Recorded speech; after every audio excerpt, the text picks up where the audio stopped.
Hi guys, welcome back. Today I'll talk about the bombings of Hiroshima and Nagasaki. Even before the outbreak of war in 1939, a group of American scientists became concerned with nuclear weapons research being conducted in Nazi Germany. In 1940, the US government began funding its own atomic weapons after the US entry into World War II. The US Armed Corps of Engineers was tasked with spearheading the construction of the vast facilities necessary for the top-secret program, codenamed the Manhattan Project. Over the next several years, the program's scientists worked on producing the key materials for nuclear fission.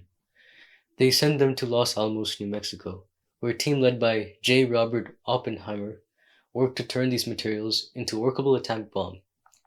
Early on the morning of July 16, 1945, the Manhattan Project held its first successful test of an atomic device at the Trinity test site in New Mexico. By the time of the Trinity test, the Allied powers had already defeated Germany in Europe. Japan, however, vowed to fight to the bitter end in the Pacific, despite clear indications that they had little chance of winning. In fact, between mid-April 1945 and mid-July, Japanese forces inflicted Allied casualties totally nearing half those suffered in 3 full years of war in the Pacific, proving that Japan had become even more deadly when facing the defeat. In late July, Japan's militarist government rejected the Allied demand for surrender put forth in the Potsdam Declaration, which threatened the Japanese with prompt and utter destruction if they refused.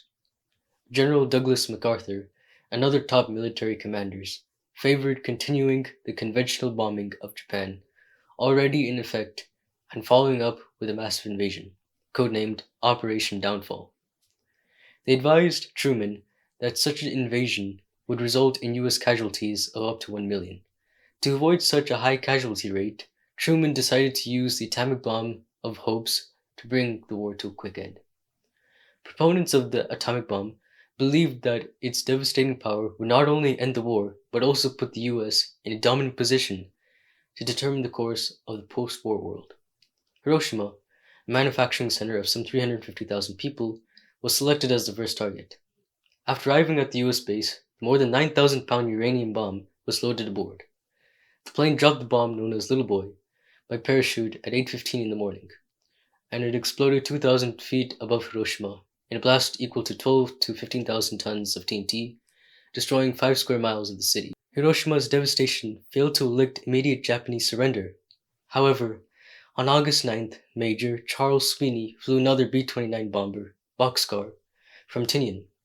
Thick clouds over the primary target, the city of Kokura, drove Sweeney to a secondary target, Nagasaki, where the plutonium bomb, Fat Man, was dropped at 11:02 that morning.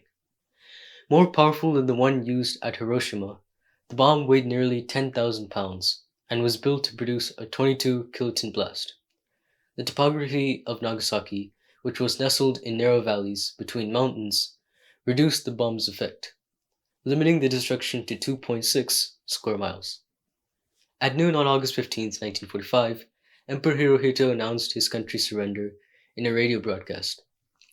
The news spread quickly, and Victory in Japan celebrations broke out across the United States and the Allied powers. The formal surrender agreement was signed on September 2nd aboard the US battleship Missouri, anchored in Tokyo Bay. Because of the extent of the devastation and chaos, exact death tolls from the bombings of Hiroshima and Nagasaki remain unknown.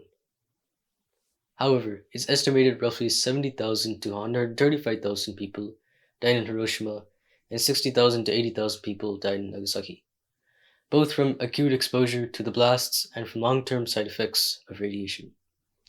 This was the very first time an atomic bomb was used in an all-out war. That's it for this video, and I'll see you next time. Bye.